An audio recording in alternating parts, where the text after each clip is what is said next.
नमस्कार दोस्तों, स्वागत है आपका A to Z स्टोरीज अद्भुत ऑफिशियल पर। साधु संत फकीर गुरु रहबरों की सदा ही जय जयकार। कुछ जो मुझे दिखाई पड़ता है, चाहता हूं आपको भी दिखाई पड़े। और मजा ये है कि वे इतना निकट है कि आश्चर्य ही होता है कि वे आपको दिखाई क्यों नहीं पड़ता। और कई बार तो संदेह होता है कि जैसे जानकार ही जानबूझकर आप आंख बंद किए बैठे, देखना ही नहीं चाहते। अन्यथा इतने जो निकट है वे आपके देखने से कैसे चूक जाता है। जीसस ने बहुत बार कहा कि लोगों के पास आंखें हैं लेकिन वे देखते नहीं, कान हैं लेकिन वे सुनते नहीं, बहरे ही बहरे नहीं और अंधे ही अंधे नहीं। जिनके पास आंख और कान है वे भी अंधे और बहरे हैं। इतने निकट है, दिखाई नहीं पड़ता, इतने पास है। सुनाई नहीं पड़ता, चारों तरफ घेरे हुए हैं। स्पर्श नहीं होता, क्या बात है। कहीं कोई छोटा सा अटकाव होगा, बड़ा अटकाव नहीं है, केवल छोटा सा है।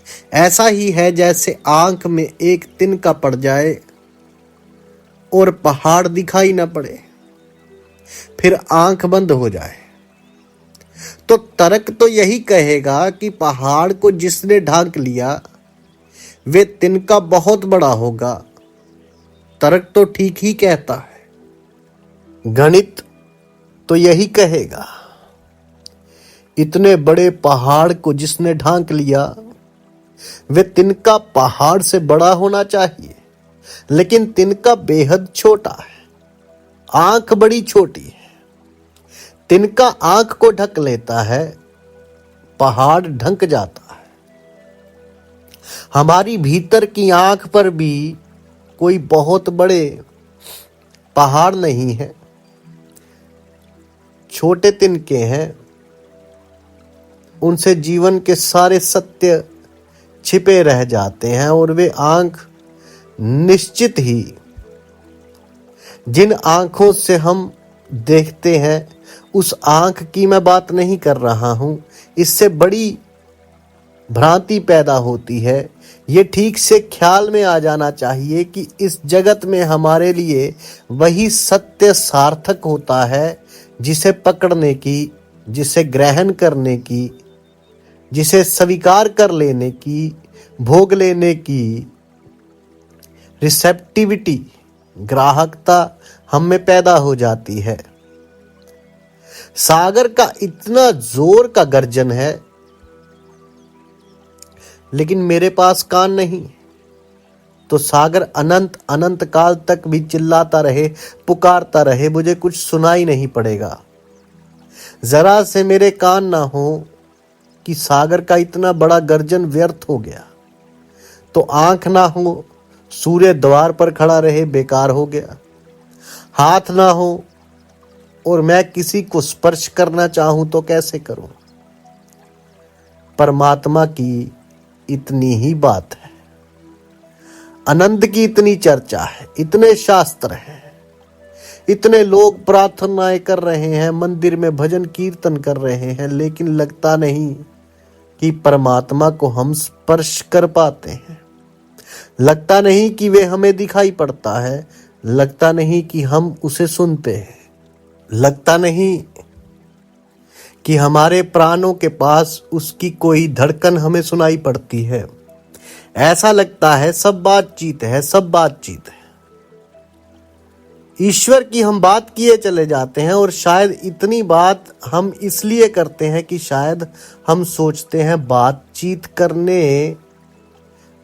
करके अनुभव को जुठला लेंगे, तो बातचीत करके ही पालेंगे। लेकिन इसे समझिए, अब बहरे जन्मों जन्मों तक बातें करें स्वरों की, संगीत की और अंधे बातें करे प्रकाश की, तो जन्मों तक करे बातें तो भी कुछ होगा नहीं। हाँ, एक भ्रांति हो सकती है कि अंधे प्रकाश की बात करते करते ये भूल जाए कि हम अंधे हैं, क्योंकि प्रकाश की बहुत बात करने से उन्हें लगने लगे कि हम प्रकाश को जानते हैं। जमीन पर बने हुए परमात्मा के मंदिर और मस्जिद इस तरह का ही धोखा देने में सफल हो पाए।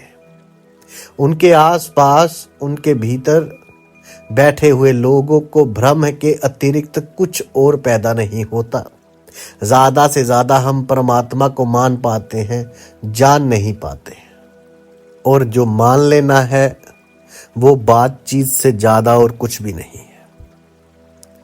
कन्विंसिंग बातचीत है तो मान लेते हैं, कोई जोर से तर्क करता है और सिद्ध करता है तो मान लेते हैं। हार जाते हैं, नहीं सिद्ध कर पाते हैं कि नहीं तो मान लेते हैं। लेकिन मान लेना जान लेना नहीं है, इसे समझना होगा। अंधे को हम कितना ही मना दें कि प्रकाश है, तो भी प्रकाश को जानना नहीं होता है। मैं तो यहां इसी ख्याल से आया हूं कि जानना हो सकता है। निश्चित ही हमारे भीतर कुछ और भी केंद्र हैं जो निष्क्रिय पड़ा है, जिसे कभी कोई कृष्ण जान लेता है और नाचता है, कभी कोई जीसस जान लेता है और सूली पर लटक कर भी कह पाता है लोगों से कि माफ कर देना इन्हें, क्योंकि इन्हें पता नहीं है कि ये क्या कर रहे हैं। निश्चित ही कोई महावीर पहचान लेता है, निश्चित ही कोई मस्तों की तरह झूमता है उसे जान लेने के बाद, और किसी बुद्ध के भीतर वे फूल खिल जाता है। और कोई केंद्र है हमारे भीतर, कोई आंख, कोई कान जो बंद पड़ा है। मैं तो इसलिए आया हूं कि वे जो बंद पड़ा हुआ केंद्र है कैसे सक्रिय हो जाए। ये बल्ब लटका हुआ है तो उससे रोशनी निकल रही है। तार काट दे हम तो बल्ब कुछ भी नहीं बदला, लेकिन रोशनी बंद हो जाएगी। विद्युत की धारा ना मिले, बल्ब तक ना आए तो बल्ब अंधेरा हो जाएगा, और जहां प्रकाश गिर रहा है वहां सिर्फ अंधेरा गिरेगा। तो बल्ब वही है, लेकिन निष्क्रिय हो गया। वे जो धारा शक्ति की दौड़ती थी अब नहीं दौड़ती है, और शक्ति की धारा ना दौड़ती हो तो बल्ब क्या करे, इसे समझना होगा।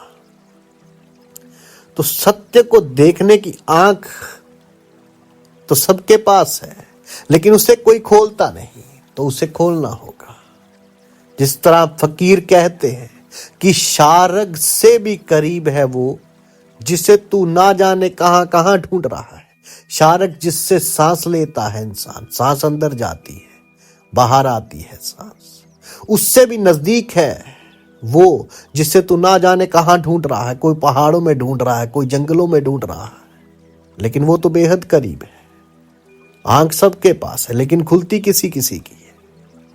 हमारे भीतर भी कोई केंद्र है जिससे वे जाना जाता है, जिसे हम परमात्मा कहें, लेकिन उस तक हमारी जीवन धारा नहीं दौड़ती। तो वे जो केंद्र है वे निष्क्रिय पड़ा रह जाता है। आंखें हो ठीक बिल्कुल, और आंखों तक जीवन की धारा ना दौड़े तो आंखें बेकार हो जाएंगी। इसे समझना होगा। सत्य की आंख में आज इतना ही। जागरण का केंद्र अगली वीडियो में आपके साथ साझा करेंगे। साधु संत फकीर गुरु रहबरों की सदा ही जय जयकार। जल्दी मिलते हैं एक नई वीडियो में, तब तक के लिए आप सबका धन्यवाद।